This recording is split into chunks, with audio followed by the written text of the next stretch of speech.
これでわかるエリザベート・ルイーズ・ビジェ・ルブラン。18世紀最も名を成した女流画家、マリー・アントワネットの宮廷画家として有名です。肖像画家としてどんな風に描いてほしいか女性の要求に応えることができ、特に女性に人気がありました。ただ美しく描くだけでなく、モデルの美点を強調して描くことに長けていました。例えばマリー・アントワネットの場合、気品あるまっすぐな性格を表し、ハミルトン夫人の場合、無邪気で奔放な魅力を引き出しています。フランス革命の前後、どのようにして画家として活躍したのか、彼女の生涯を覗いてみましょう。1755年、パリに住むパステル画家の父と美容師の母のもとに生まれる。父のアトリエで働いていました。13歳の時に父が亡くなります。母は生活のために再婚するも、その夫はだんだん働かなくなりました。ルイーズはこの義父が嫌いで確執がありました。彼女は母と弟の面倒を見るべきは自分だと思って仕事に取り組みます。10代前半頃にはすでに職業として肖像画を描いていて、生活費や弟の学費もルイーズが全て面倒を見ていました。19歳でセール画組合という画家のための商業組合に参加します。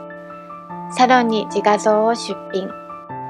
本人が美しかったのもあり、自画像は注目され、私も描いてほしいとたくさんの注文が入ります。社交界でも上手に人脈を作り、仕事につなげます。なかなかビジネス上手です。21歳の時、画商ジャン・バティスト・ピエール・ルブランと結婚。結婚に興味はありませんでしたが、義父の家を出たかったためプロポーズを受けました。主体性を失わないために実家の名前ビジェを使い、ビジェ・ルブランと名乗りました。ここからはルイーズではなくビジェ・ルブランと呼びます。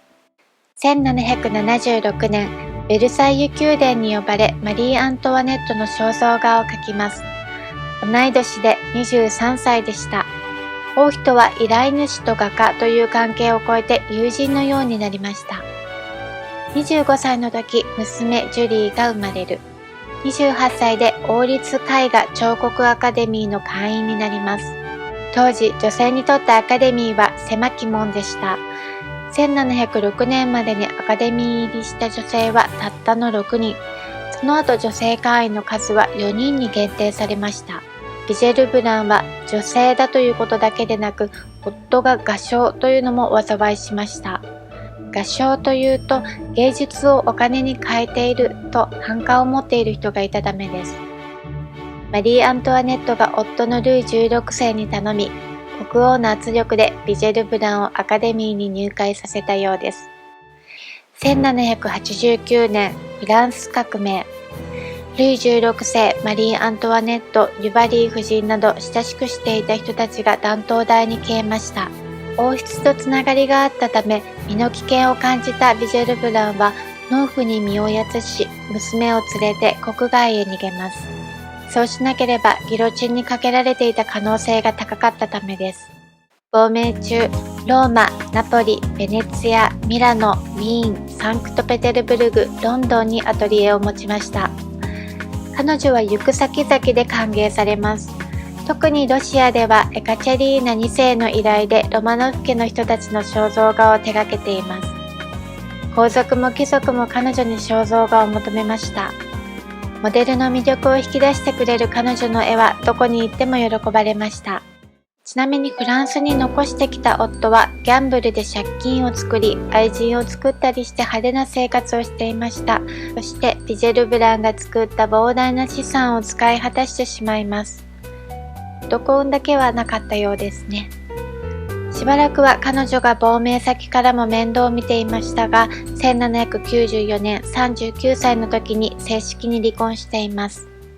こちらの絵をご覧ください。王妃マリー・アントワネットと子供たち。フランス革命わずか2年前の作品です。国民は食べるものにも困っていた時なので、贅沢な暮らしをしている王妃への人々の不満はかなり高まっていました。そんな時、首飾り事件が起こります。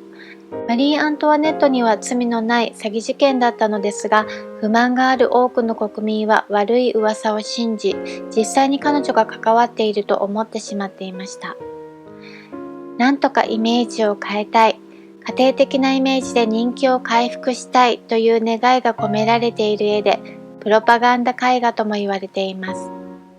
そのためか首飾りは描かれていませんね。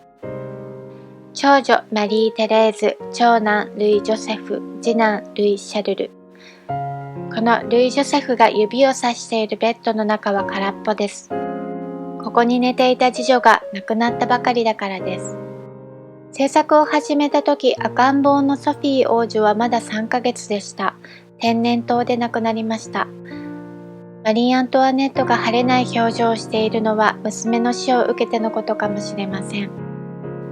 この絵の中で生き残ったのはこちらのマリー・テレーズのみ。革命後の13歳から17歳の4年にわたる幽閉の後、オーストリアに移住することになったのですが、出てきた時は失語症のような状態になっていたと言われています。ビジェ・ルブランは亡命後、マリー・テレーズのためにマリー・アントワネットの肖像画を描いています。マリー・テレーズからのお礼の手紙で、愛する母のありし日の姿を前に喜びに包まれていますとあります。ビジェ・ルブランはロベスピエールなどの恐怖政治が落ち着いた頃にフランスに戻ります。ナポレオン・ボナパルトの時代でした。彼女はナポレオンが嫌いでしたが、ナポレオンの妹カロリーヌの肖像画を依頼され描いています。その後、ナポレオンが失脚し、王政復古となりました。彼女にとって居心地のいい時代が戻ってきました。激しい時代の変化の中、うまくすり抜けながら自分の画家としての力で生き抜き、1842年87歳でこの世を去りました。こちらの絵をご覧ください。モスリンのシュミーズドレスを着た王妃マリー・アントワネット。透けてしまいそうな薄い生地を重ね、柔らかく軽やかで動いた時に綺麗に揺れるドレス。流行の先取りだったのですが、先取りすぎてサロンに出品すると下着に見えると大スキャンダルになり、すぐ絵を取り替えています。